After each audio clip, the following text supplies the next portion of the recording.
நம்ம நந்தினி வந்துட்டு இப்போ ரொம்பவே ஃபீல் பண்ணிட்டு இருக்காங்க. எதுக்காக அப்படின்னு பார்த்தீங்கன்னா, எங்க வந்து பார்த்தீங்கன்னா, இப்போ அடுத்த பிரச்சனை வந்து பார்த்தீங்கன்னா ஸ்டார்ட் ஆக போகுதோ அப்படின்னு சொல்லிட்டு வந்து நினைச்சு தான் ரொம்பவே வந்து பார்த்தீங்கன்னா ஃபீல் பண்ணிட்டு இருக்காங்க. ஏன்னா, அந்த அளவுக்கு இப்போ நம்ம சூர்யா பண்ணியிருக்க காரியம் இருக்கு. ஏற்கனவே கடைசியில அதாவது கடைசி பக்கத்துல நம்ம சூர்யா, அதுக்கப்புறம் வந்து பார்த்தீங்கன்னா நம்ம நந்தினி இவங்களோட ஃபோட்டோ வந்து பார்த்தீங்கன்னா இருந்ததுக்கு, அத வந்து பார்த்தீங்கன்னா கிழிச்சு போட்டு சரியான சம்பவத்த வந்து பார்த்தீங்கன்னா செஞ்சவங்க.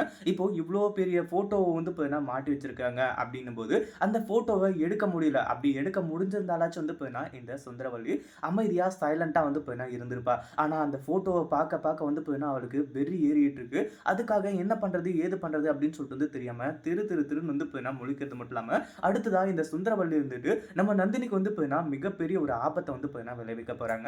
ஏன்னா, இப்போ அவங்க வந்து வெளிய கிளம்பி போயிருக்காங்க இல்லையா?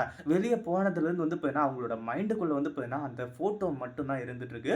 அது மட்டும் இல்லாம அந்த ஃபோட்டோவ நம்மளால எடுக்க முடியலையே அப்படின்னு சொல்லிட்டு வந்து பார்த்தீங்கன்னா ஃபீல் பண்ணி ரொம்பவே வந்து பார்த்தீங்கன்னா, இப்போ வந்து மனசு உடைஞ்சு போய் உட்கார்ந்துட்டு இருக்கா. அதாவது இங்க வந்து பார்த்தீங்கன்னா, ஏதோ ஒரு ஃபோட்டோ இருக்கு அப்படின்னு சொல்லிட்டு அமைதியா விட்டுட்டு போயிருந்தா பிரச்சனை கிடையாது.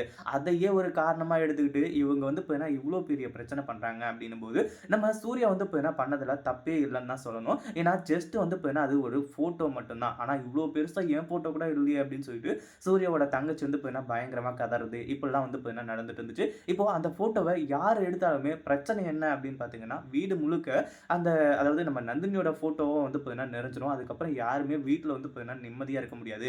ஏன் தூங்கும்போதும் கூட வந்து பார்த்தீங்கன்னா, நம்ம நந்தினிய பார்த்துட்டு தான் தூங்கணும் அப்படின்ற மாரி சொல்லியிருக்காங்க. இப்போ நம்ம நந்தினி எடுக்கக்கூடிய ஒரு முடிவு என்ன அப்படின்னு பார்த்தீங்கன்னா, இதுக்கப்புறம் வந்து இங்க நம்ம இருக்கவே கூடாது அப்படின்ற மாரி வந்து சொல்லி தான். ஏன்னா, அவ்ளோ பெரிய பிரச்சனையில வந்து பார்த்தீங்கன்னா, அவங்க இருந்துட்டு இருக்காங்க. இதுக்கப்புறமும் இங்க இருந்தா என்ன நடக்கும் அப்படின்னு சொல்லிட்டு வந்து பார்த்தீங்கன்னா, அவங்களுக்கு நல்லாவே தெரியும். எப்படியாச்சும் இங்கிருந்து கிளம்பிட்டா போதும் அப்படின்ற மாரி தான் இருந்துட்டு இருக்காங்க. ஆனா, சூர்யா அதுக்கு விடுவாரா அப்படின்னு கேட்டா கண்டிப்பா கிடையவே கிடையாது. இத பத்தி நீங்க என்ன நினைக்கிறீங்க? இந்த வீடியோ புடிச்சிருந்தா லைக் பண்ணுங்க, ஷேர் பண்ணுங்க. இப்ப தான் நம்ம சேனலுக்கு ஃபர்ஸ்ட் டைம் வரீங்க அப்படின்னா சப்ஸ்கிரைப் பண்ணிக்கோங்க.